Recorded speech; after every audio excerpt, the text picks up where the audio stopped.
역사를 다시 봅니다. 역사를 바로 봅니다. 김준혁의 역사 새로 고침. 안녕하세요. 김준혁의 역사 새로 고침 시작하겠습니다. 4월이 되면 어디에선가 함성 소리가 들려올 것만 같습니다. 4.19 혁명이 있던 달이죠. 오늘은 4.19 혁명에 대해서 우리 김준혁 교수님과 함께 알아보겠습니다. 교수님, 제가 학생 때는 4.19 혁명이 아니고 4.19 학생 의거라고 배운 것 같거든요. 지금 그 용어가 변한 거죠? 예, 그렇습니다. 4.19 학생 의거라고 하는 말은 네. 순전히 학생들만이 이렇게 그 민주주의를 위해서 큰 거사를 했다라고 하는 내용이고요. 혁명이라고 하는 것은 전 시민들이 함께 민주주의를 위해서 노력을 했다라고 하는 것이죠. 그렇기 때문에 4.19 학생 의거와 그리고 4.19 혁명은 분명히 큰 차이가 있습니다. 혁명이 좀 더 좋은 말로 들리는 예, 것 같은데 너무 당연히 맞나요? 그렇겠죠. 아무래도 4.19 학생 의거니까 의거의 뜻이 정확하게 의로운 거사라고 의로운 하는 거사. 네, 네. 그렇습니다. 그러니까 학생들만의 행위에서 혁명이라고 하는 것은 전 국민 민주 시민들을 전체의 뜻을 모아진 혁명적 행동이었기 때문에 네. 아무래도 혁명은 더 큰 의미를 담아내는 것이라고 할 수 있습니다. 그러면 4.19 학생 의거가 4.19 혁명이 된 게 언제부터인가요? 예, 그건 사람들이 잘 많이 모르고 있는 네. 내용들인데요. 4.19 학생 의거라고 하는 말은 네. 박정희 군사정권 시절 그리고 전두환 노태우 군사정권 시절에 사용했던 말이고요. 좀 더 1900 의미를 축소한 것 같아요. 네, 맞습니다. 1992년에 네. 이제 김영삼 정부가 들어서면서 문민정부를 천명을 하게 됐고 네. 그때부터 4.19에 대한 역사적 내용 규정을 변경을 하면서 네. 혁명이라고 새로 이름을 지었습니다. 그러면 4.19 혁명이 일어나게 된 계기, 결정적인 계기는 무엇이었을까요? 뭐 결정적 계기는 네. 김주열이라고 하는 학생이 이제 마산 앞바다에서 이렇게 시신이 드러나게 되죠. 그러니까 당시에 이승만 정권이 네. 굉장히 많은 잘못들을 저질러 왔고 특히나 3월 15일 날 이제 선거를 대통령 선거와 부통령 선거를 하게 됐는데 그 당시에는 선거 부통령 예, 선거도 그렇습니다. 했었나 봐요. 그 당시에는 대통령 선거와 부통령 선거가 함께 이루어졌었습니다. 1948년에 이제 단독 정부를 수립하고 나서 미국식 제도를 받아들였었거든요. 미국이 네네. 대통령 선거, 부통령 선거, 네. 부통령 따로 있지 않습니까? 그런데 미국에서는 대통령이 부통령을 임명하는데 우리나라는 대통령과 부통령 선거를 따로따로 했었습니다. 어쨌든 당시에 그런 대통령 선거, 부통령 선거 과정에서 자유당이 네. 엄청난 부정선거를 저질렀기 때문에 이것에 대한 항거를 학생들로부터 시작하게 됐고 전체 국민들이 다 참여를 하게 됐는데 네. 그 과정에서 김주열이라고 하는 학생의 시신이 마산 앞바다에서 올라오면서 더 과격하게 시위가 커지게 되었었죠. 그 부산 앞바다, 마산 앞바다에서 올라왔다. 그게 어떤 의미일까요? 시신이 올라왔다는 게. 당시에 그 네. 김주열 학생은 네. 이제 마산상고 1학년 학생이었었습니다. 굉장히 어린 학생이었겠네요. 예. 그러면 17살. 맞습니다. 예. 그런데 그 당시에 고등학생들이 이승만 정권의 부정선거에 대해서 잘못되었다고 정말 많은 항의를 했었거든요. 네. 그런데 이 학생이 어느 날 사라지게 됐습니다. 사라졌다고요? 예. 이 학생의 어머니가 네. 이 학생을 찾으러 엄청나게 많이 돌아다녔는데 이 학생이 끝내 나타나지 않았었던 거죠. 네. 그런데 이 학생의 시신이 며칠이 지난 뒤에 마산 앞바다 항구에서 이렇게 떠 올라오게 되었죠. 어떻게 바다에 시신이 있었을까요? 당시 그 시위하는 과정에서 네. 경찰이 이제 최루탄을 쏘게 됐는데 네. 그 최루탄을 하늘로 쏘지 않고 아마 직선으로 쏘았던 모양이에요. 그게 그래도 되나요? 사실은 도저히 있을 수 없는 네. 일이었죠. 그래서 당시 김주열 학생의 눈에요? 눈에 최루탄이 박히게 돼서 그건 그냥 발사했다는 거죠. 그렇죠. 예, 그 자리에서 사람의. 돌아가시게 됐고요. 그래서 경찰이 네. 김주열 학생의 죽음을 은폐하기 위해서 김주열 학생의 시신을 몰래 바닷가에 가서 큰 돌에 묶어서 바다에 이제 던지게 되었던 거죠. 2번 죽인 것 같아요. 맞습니다. 사람을 한 번 죽이고 바다에 네, 네. 또 어떻게 내던져서 그런 일을, 예. 당시 이승만 정부가 만약에 김주열 학생이 경찰에 의해서 죽음에 이르게 됐다고 한다면 더 큰 그런 두려워서 부정선거에 대한 반대 네. 운동이 커질 것 같고 정권에 위협이 생길 것 같아서 그런 나쁜 짓을 저질렀던 거죠. 그런데 어떻게 묶어서 보냈는데 떠올랐죠? 제가 예전에 네. 당시 김주열 학생을 바다에 던진 사람의 증언록을 읽어봤습니다. 그랬더니 그분이 밝혀졌나 봐요. 예, 네. 당시에 그 경찰이었는데 이분들이 이제 이 사람들이 네. 김주열 학생의 시신을 몰래 빼돌려서 이제 그 마산 항구에 아주 숨겨진 곳으로 가서 네. 이제 철사로다가 쇠사슬을 묶었는데 너무 두려워서 철사를 세게 묶지 못했던 거예요. 그러다 나쁜 일 하니까 두렵긴 했나 봐요. 예, 그래서 시신이 이제 바다에 들어갔는데 이게 이제 물을 먹다 보니까 점점 무거워지게 됐고 그래서 철사가 풀어지게 되면서 시신이 자연스럽게 떠오르게 된 것이었죠. 그 떠오른 걸 목격한 사람들이 있을까요? 예, 당시에 그 항구에서 일하던 사람들이 목격을 하게 됐고 김주열 학생을 열심히 찾던 기자 한 분한테 연락을 하게 됐고 그 기자분이 마침 당시에 카메라를 갖고 있었어요. 그래서 그 카메라로다가 그 시신을 바다 위에 있는 시신부터 끌어올려졌던 시신을 다 찍게 됐는데 눈에 최루탄이 박힌 모습이었으니까 얼마나 끔찍했겠습니까? 예. 그래서 그날 그 다음 날 아침에 네. 서울의 중앙일간지부터 시작해서 전국에 있는 모든 신문의 일면에 김주열 학생의 시신이 실리게 됐고 그때부터 시작해서 더 많은 사람들이 이제 이승만 정부의 부정선거에 규탄을 하는 시위를 하게 되었죠. 제가 궁금한 게 그렇게 신문에 나갈 수 있는 지금은 그래도 뭔가 좀 검열 시스템 같은 게 있는 것 같은데 그 당시 그 신문에 그 사진이 그대로 이렇게 나갔나 봐요. 당시에 굉장히 용기 있는 행동이었었고요. 멋있다. 그리고 예. 이승만 정부가 네. 굉장히 오랫동안 독재 정권을 진행을 하면서 얼마나 그때 대통령 하셨죠? 1948년부터 대통령을 했으니까 12년을 대통령을 하고 있었던 거죠. 근데 또 하신다고? 예, 그때 이제 80이 넘은 나이였음에도 불구하고 네. 대통령을 하겠다고 했고 부통령 선거에 나왔던 이기붕이라고 하는 분도 굉장히 그 좋은 평가를 받지 못하는 분이었었습니다. 같은 당. 그렇죠. 예. 당시 자유당이었었는데 당시에는 이제 굉장히 많은 문제들이 실제로 존재했었습니다. 네. 정통령 선거와 부통령 선거 과정에서 국민들은 이승만 대통령을 갖다가 바꾸고 싶어 했고 네. 이기붕이라고 하는 부통령도 뽑고 싶어 하지 않았었어요. 네, 근데 어떻게 당선이 됐을까요? 그건 조금 더 그 앞선 시기부터 봐야 되는데 이승만 대통령이 1956년 대통령 선거에서 네. 굉장히 큰 위기를 겪었었습니다. 어떤 얘기를? 당시에 민주당의 대통령 후보로 나온 분이 해공 신익희 선생님이셨는데 네. 위대한 독립운동가 출신이세요. 그래서 많은 분들이 지지를 보냈고 해공 신익희 선생님을 대통령으로 만들고 싶어 하셨는데 왜 근데 안 되셨어요? 해공 선생님 갑자기 돌아가셨어요. 돌아가셨어요? 예, 그 전라북도 익산으로 이제 대통령 선거 유세를 하러 가는 과정에서 원인이... 기차 안에서 심장마비로 돌아가셨습니다. 안타깝다. 예. 그래서 당시에 이승만 대통령이 네. 그냥 무투표로 당선이 되었었거든요. 그런데 그때 부통령 선거에서 네. 자유당 이기붕 후보가 이길 줄 알았는데 네. 그때 당시에 정권 교체를 너무나 많은 사람들이 원했었기 때문에 부통령으로 민주당의 장면 후보를 당선을 시켰던 거예요. 그럼 부통령이라도 바꿔보자. 그렇습니다. 맞습니다. 예. 부통령이라도 바꿔보자. 그래서 1956년부터 60년 그 4년 동안에 대통령은 자유당의 이승만, 부통령은 민주당의 장면이라고 하는 기이한 동거를 하게 되었던 거죠. 그러니까 1960년 대통령 선거에서 자유당의 많은 사람들이 어떠한 부정선거를 치르더라도 대통령 이승만 그리고 부통령 이기붕을 만들겠다고 작정을 했던 것이었죠. 그런데 그때 또 다른 문제가 또 발생을 하게 됩니다. 어떤 문제가 또 발생했나요? 이승만 대통령이 또다시 무투표 당선이 된 거예요.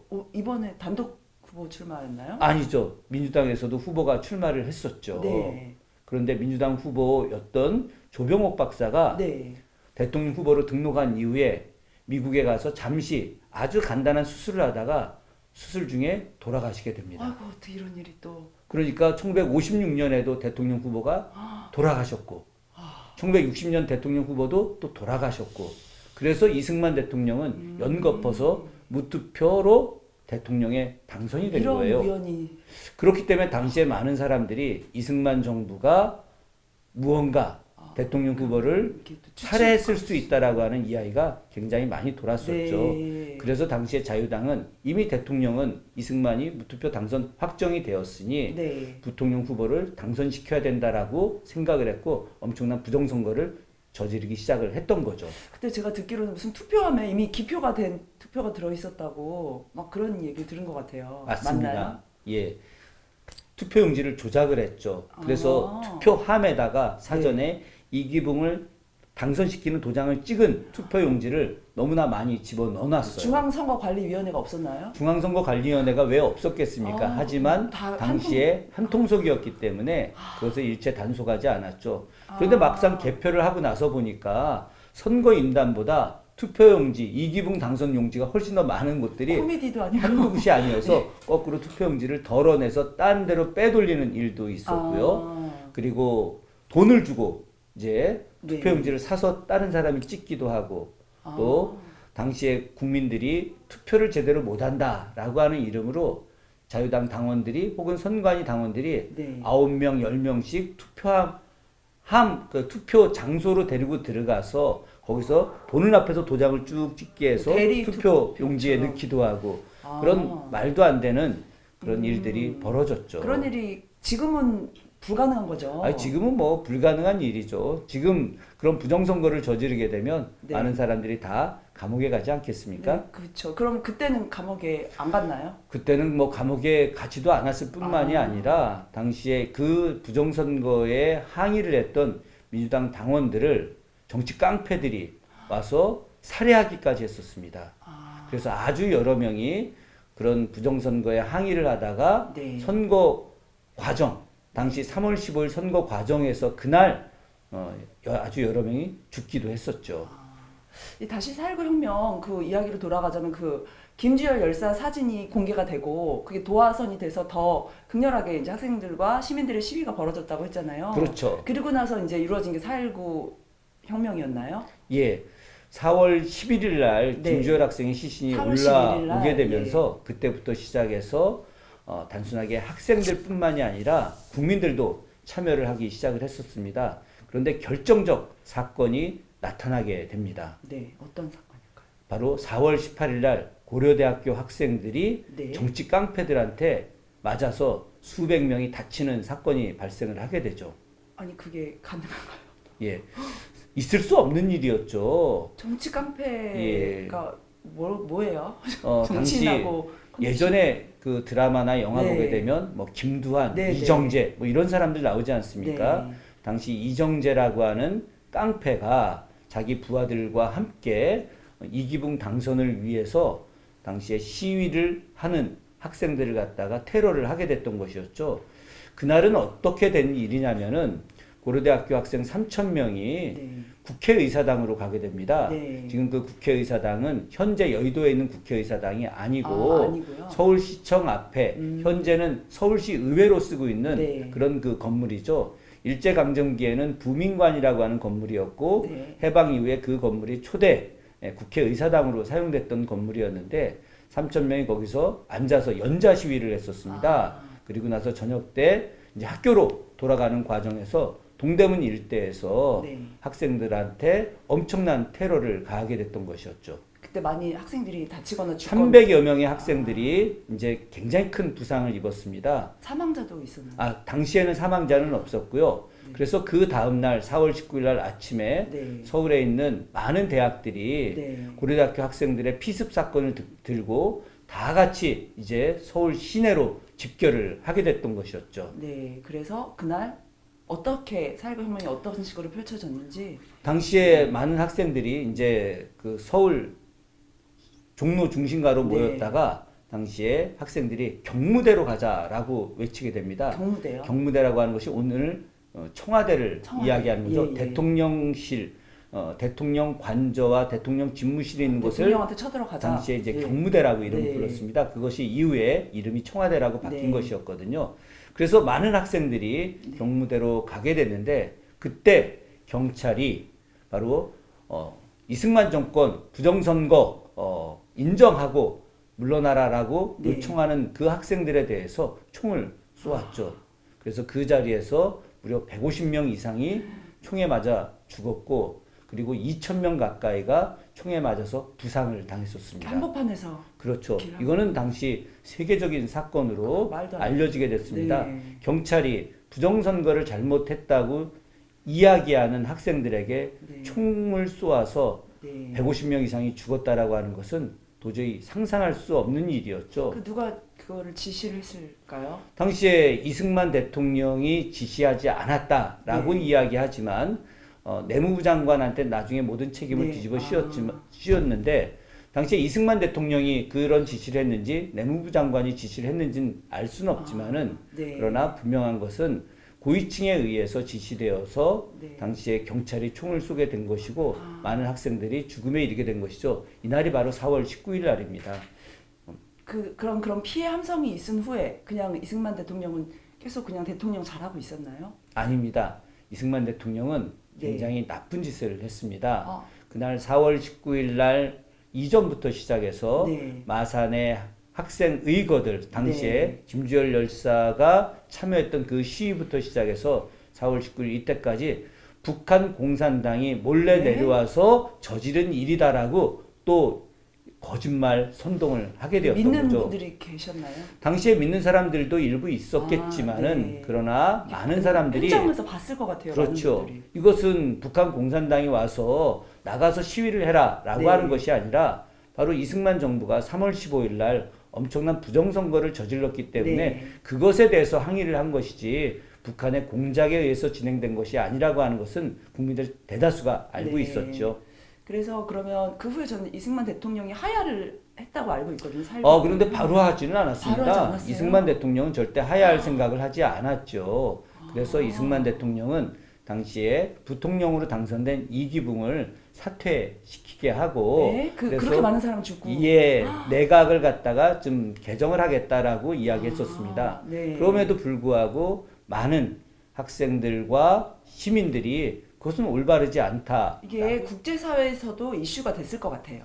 당연히 그랬겠죠. 네. 아니 사람이 150명이 넘게 죽고 네. 건 2,000명 이상이 다쳤는데 국제사회에서 이것을 갖다가 올바르게 평가하겠습니까? 있을 수 없는 일이죠. 예, 당시에 미국 정부에서도 이 문제를 심각하게 바라보고 있었죠. 근데 미국은 좀 저기 이승만 대통령을 도와주는 원래는 이제 이승만 대통령을 도와주었던 나라였었는데 네. 그런데 미국도 민주주의를 선호하는 나라인데 아. 대한민국에서 이렇게 말도 안 되는 네. 반민주적 행위가 존재를 했으니 이것을 인정하기는 어려웠겠죠.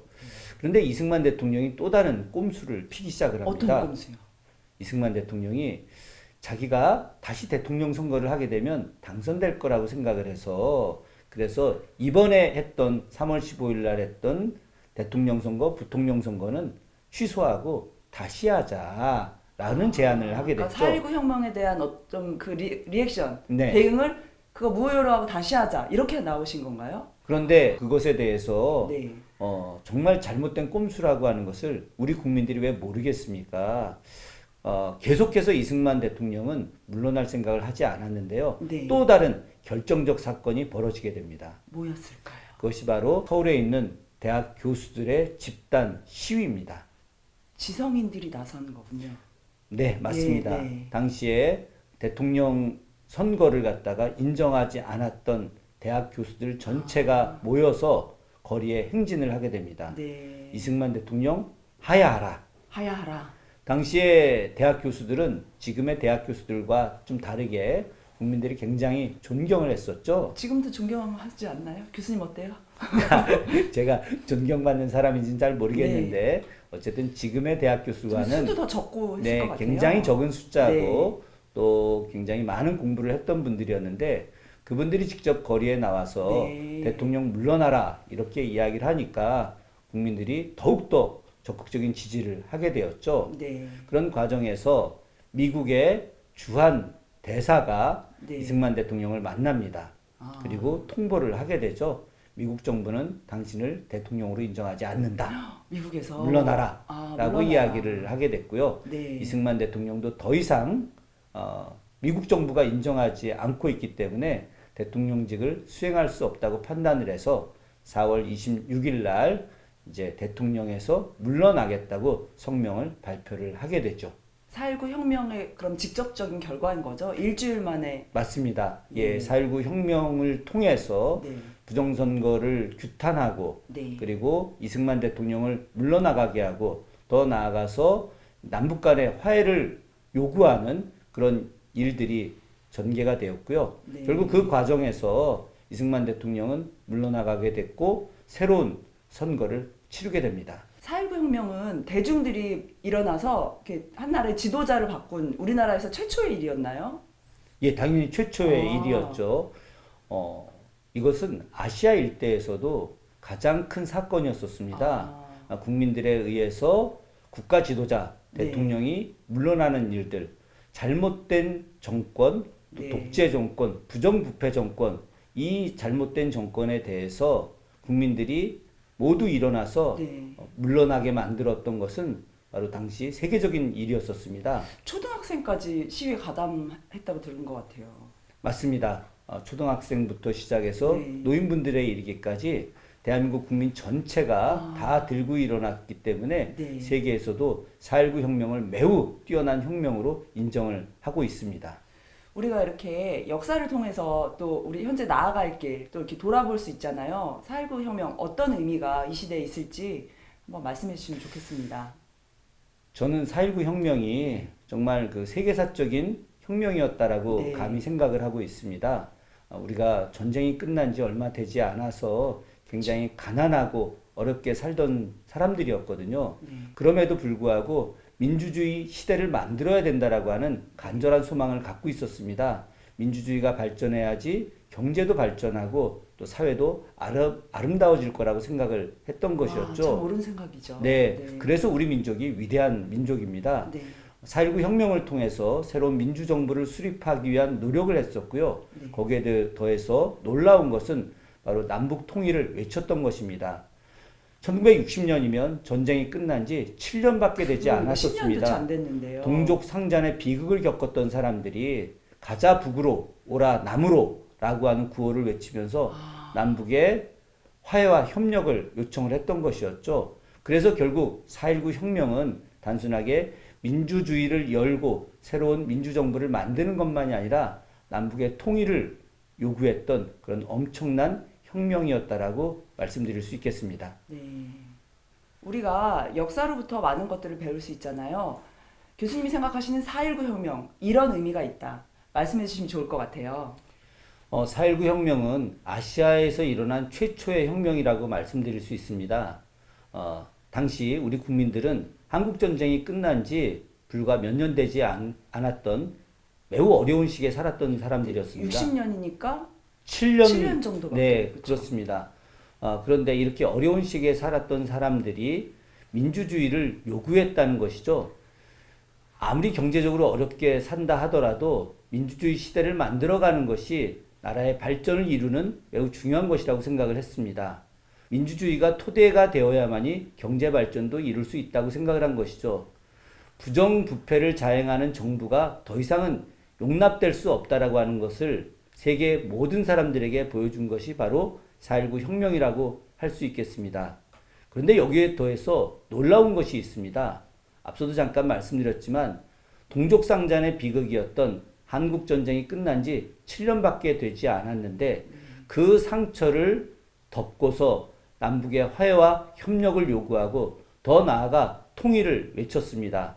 4.19 혁명 당시에 나왔던 구호가 가자 북으로 오라 남으로였었습니다. 가자 북으로 오라 남으로. 네, 가자 북으로 오라 남으로 이 구호를 외치면서 바로 4.19 혁명에 참여했던 많은 시민들이 통일을 외쳤던 것이었죠. 4.19 혁명은 민주주의의 완성만이 아니라 남북의 화해와 협력을 통한 통일을 요구함으로써 대한민국이 세계 모든 나라로부터 인정받는 민주국가, 경제국가로 발전할 수 있는 토대를 만들고자 했던 것입니다. 이것이 바로 4.19 혁명의 의의라고 말씀드릴 수 있겠습니다. 오늘은 4.19 혁명에 대해서 김준혁 교수님과 함께 알아봤습니다. 김준혁의 역사 새로 고침은 다음 시간에도 우리 개혁의 역사를 가지고 다시 찾아오겠습니다. 시청해주셔서 감사합니다.